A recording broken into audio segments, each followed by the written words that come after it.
All right. Well, good morning. I guess it's afternoon now. I just turned 12 o'clock. We arrived this morning. We came out of Concord with the B-17. And my name is Link Dexter, and I hail from Fort Myers, Florida. And been lucky enough to fly the B-17, particularly aluminum Overcast, for the last 14 years. And this is our second time. We were in Truckee last year and just had a great time. So look forward to coming back here again. My background, I was a Navy pilot, and then left after I left the Navy, went with the airlines and retired as a 747 captain with Flying Tigers, which was bought out by FedEx, as everybody knows. But I've been fortunate enough since I retired to fly this about 6 weeks out of the year and get to go into the different parts of the country, and it's great. It's really nice to meet a lot of the old veterans that actually flew this in combat. A lot of those are quickly disappearing, and it's great to see their families come out and still support the airplane, to see what their fathers, grandfathers, and great-grandfathers did. Name Harry Vandelander, V-A-N-D-E-L-I-N-D-E-R. And I flew in 1944-45, B-17s over Europe. Put in 35 missions, and I was the ripe old age, I think, of 20, and I didn't shave yet. So, but yeah, but we didn't know much about what was going on in those days. I mean, how many of our losses were, anything else. I think if we did, they'd have a hard time recruiting people. So, yeah. I mean, now you see what's there during the Vietnam War and all this. The public knows exactly what it is. So I don't see how they get anybody in the service myself. What's it like coming back and getting to take another flight in one of these? Brings up memories. But, well, I did a two-turn spin in a B-17, and I didn't ask the crew what happened to them in the back end, but they must have been thrown around. But it's a sturdy airplane, and I think it's one of the best. I think it won the war,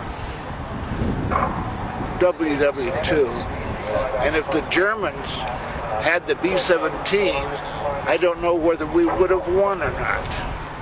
Okay, I'm Keith Anderson from Seattle, Washington. I'm down here to be with the aluminum Overcast while it's in Truckee. It'll be coming up to Seattle later this month, be there from the 23rd to the 27th. I was down here last year with a couple of my colleagues, and one of the reasons I was invited down here is I served with the bomb group whose insignia is painted on the tail and the wing colors and everything. And I went over,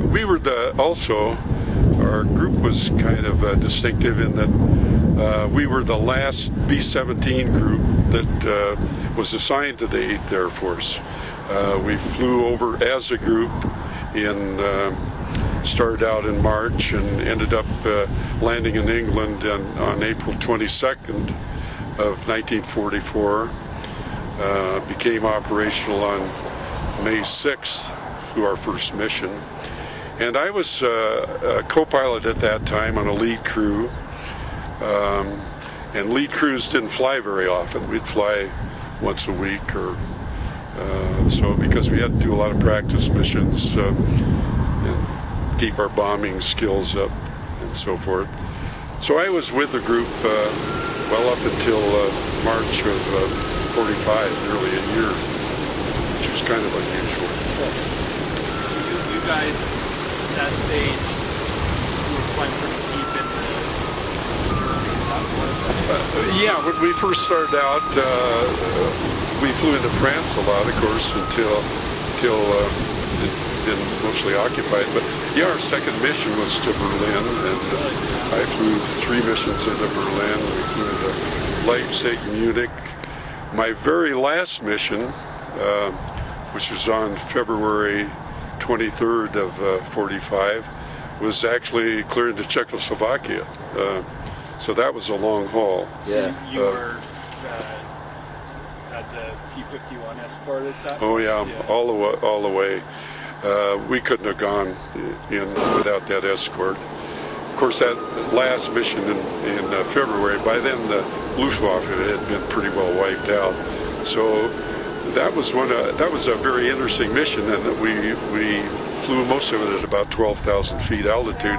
We didn't even have to use oxygen, so it made it very comfortable. We could, smoke cigarettes all the way in and out, and look at the countryside. It was a kind of a beautiful day, not much cloud, so I got a better view of Germany that day than probably any other mission I flew. How many of these would fly in formation on a typical bombing run? It was astounding to watch it all. As I said, we were the last group over there, the B-17 group, so by then they had pretty well found out how to run these missions and be effective. And to get up there in the sky and see all these airplanes coming up through the clouds, and we didn't use camouflage anymore then. The early planes did. They painted an olive green, but these were all aluminum. And they derived this name for the aluminum overcast. It was an aluminum overcast, the people on the ground. But to see all of them, the groups from all over our area, converging and getting into a bomber stream that would be group after group after group, 1,000 to 1,500 airplanes. It was just like a tremendous choreography.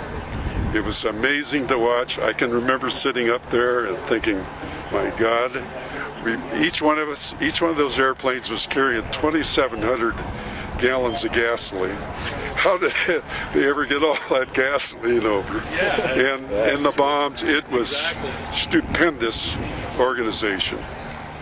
It was fantastic to be part of it.